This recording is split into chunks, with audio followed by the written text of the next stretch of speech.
Don't use an excuse that you're not interested in politics. You know why?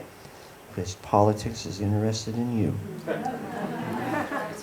We are mandated by the Declaration of Independence to be involved in the affairs of the government and the culture that we live in, not to be ignorant of the times that we live in. We are supposed to redeem the times because they are what? Evil. We hold these truths to be self-evident, that all men are created equal and that they are endowed by their Creator with certain unalienable rights, that among these are life, liberty, and the pursuit of happiness, that to secure these rights, governments are instituted among men. Who institutes government?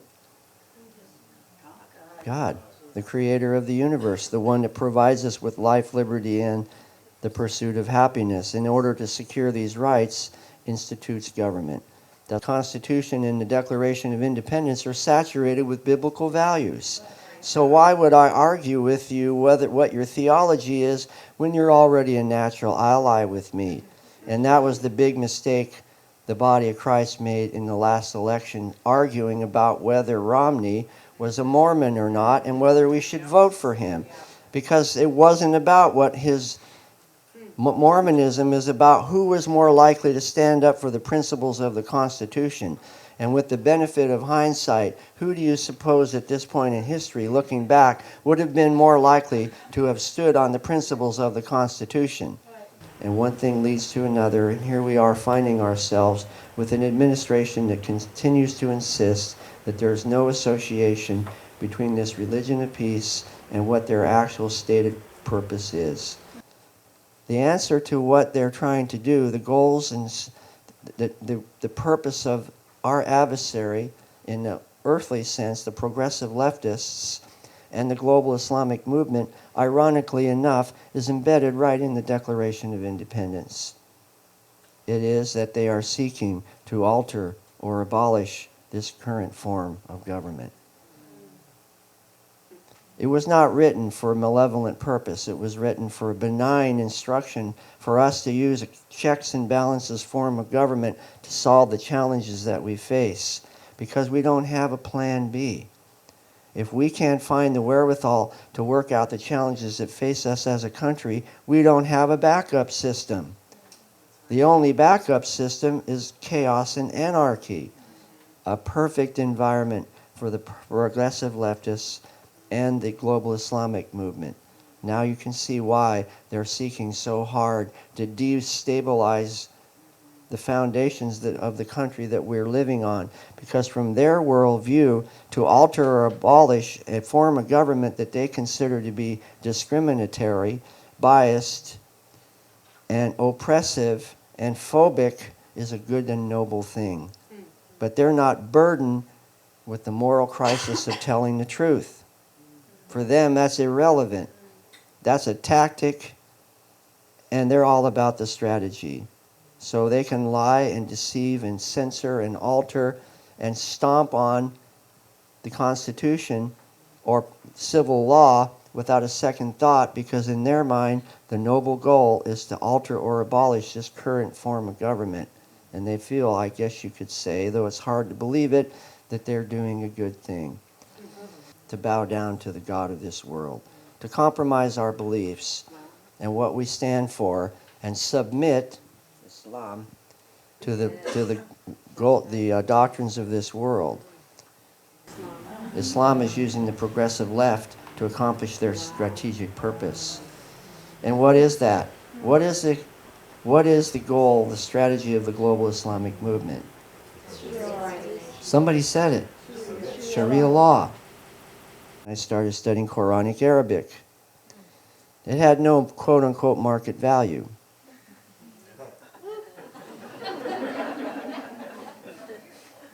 Until 9/11. Time goes on, and I come into the Department of Homeland Security. Initially as a plant protection and quarantine officer, that is a non-armed law enforcement officer. But I started doing intelligence analysis of current events, and I would send them up the chain of command, and nobody had a clue what I was talking about. But that's a problem when you're working in the agency that was founded to protect our country from threat of terrorism. But in those early days, and starting in March of 2003, are what I call the halcyon days. The first 2-3 years of the founding of the Department of Homeland Security, Customs and Border Protection, was my agency. We were actually allowed to do the job that we had been, or taken our oath to protect our country from threat, both foreign and domestic. And when I used to interview terrorists, their first mistake was thinking that I was just an ordinary guy, because I am, but I have a supernatural gift, disguised, as it says, in earthen vessels. And I called it coffee cup counterterrorism. When you're on a long flight from somewhere, 10, 12-hour flight, how do you feel when you get off the flight? You know, pretty bad, right? So they come in my office, they sit down across the desk from me, and I give them a cup of coffee. Here, have a cup of coffee. That's a very polite thing to do in the Middle East. One of the most polite things you can do. But what happens when you drink coffee after you've been kind of drowsy? Start talking. I don't have to do anything. Just tell me something, and they start talking. Oh, and then what else happens when you drink coffee? A little too much, maybe. Off to the bathroom we go. Of course, they think psychologically that the interview is over because we're not sitting in the office, but I have my vase. So we walk together and I ask simple questions. How's your brother? How's your mother? Because anybody from that part of the world that may be here now knows that family is central to the identity of people from the Middle East. They know 3, 4, 5, 10 generations back, on both sides of their mother and their father's family, every kind of profession that they did, and what kind of people they were. That's their identity. It's called the Ummah. Does anyone know what Ummah means? It means mother in Arabic. It is so synonymous, the community concept, with your own mother, that the community in Arabic is called Ummah. It's called the global Ummah, the global community. And so I ask them, how's your father, how's your mother? And they start talking. What town did you come from? Those are what we call the dots. Because there might be 500 different Mohammed Attas around the world, but there was only one that flew into the World Trade Center that happened to be from a particular small town in Saudi Arabia, as opposed to all the other Mohammed Attas that there might have been. That's called counterintelligence. So they have to go to the bathroom, and after they finish going to the bathroom, I'm standing there like I'm just disconnected, staring off into space, but I'm watching what they do, and that is how they wash their hands. Because a Salafi Muslim will wash their hands in a very precise, mechanical way. If you're not observant, you won't. So I know right there, while I'm just schlepping, leaning against the wall, whether this guy's a Salafi Muslim or not, just by the way he washes his hands. And then off back to the room we go, and then we become formal again, and I start asking him more questions.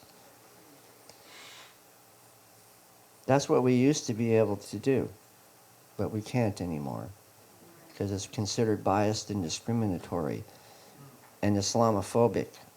And if we do that, if we start asking questions about your masjid and your imam and what branch of Islam do you follow, we will be the ones we are the ones that suffer the consequences for it, for being a biased and discriminatory Islamophobe. Since I was investigated by this administration 8 times, I have seen it up close and personal. I know full well what they're capable of doing. Do you think that I would have survived that if I didn't have integrity? And I mean God-granted integrity? And that's the other thing that we need to talk about, is our own integrity. I call them secret indulgences. We will not survive spiritual warfare if we're giving ourselves permission for secret indulgences. I'll just talk to the guy's side of the fence. Secret indulgences, you know what I mean, don't you? We're not allowed. We're not authorized. What is the right way to respond to the challenges that we face?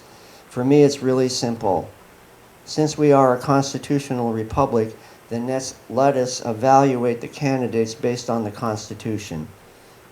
meaning who is more likely of the two primary candidates that we have to uphold the principles of the Constitution and/or the Declaration of Independence.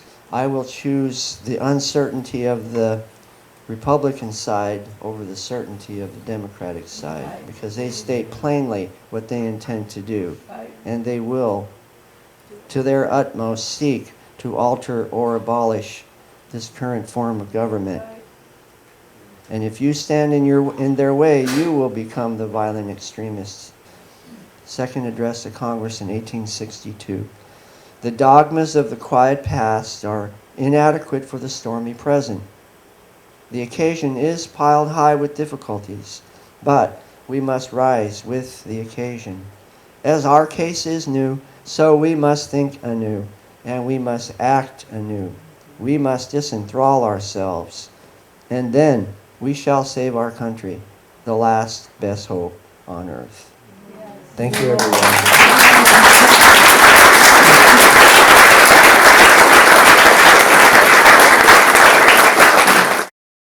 I'm here for one reason and one reason only. The most sovereign God has given us the power and the influence to choose who the next president of the United States of America will be. Are you taking that responsibility seriously? Because either you want to cut taxes or you want to raise taxes.